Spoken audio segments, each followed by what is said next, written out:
नमो घोर गुणनम ॐ ह्रीं राम नमो घोर गुणनम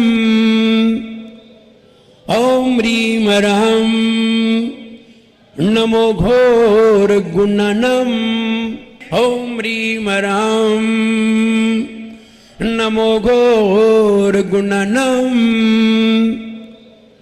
ॐ ह्रीं राम नमो घोर गुणनम ॐ ह्रीं राम नमो घोर गुणनम ॐ ह्रीं राम नमो घोर गुणनम ॐ ह्रीं राम नमो घोर गुणनम ॐ ह्रीं राम नमो घोर गुणनम ॐ ह्रीं राम नमो घोर गुणनम ॐ ह्रीं राम नमो घोर गुणनम ॐ ह्रीं राम नमो घोर गुणनम ॐ ह्रीं राम नमो घोर गुणनम ॐ ह्रीं राम नमो घोर गुणनम ॐ ह्रीं राम नमो घोर गुणनम ॐ ह्रीं राम नमो घोर गुणनम ॐ ह्रीं राम नमो घोर गुणनम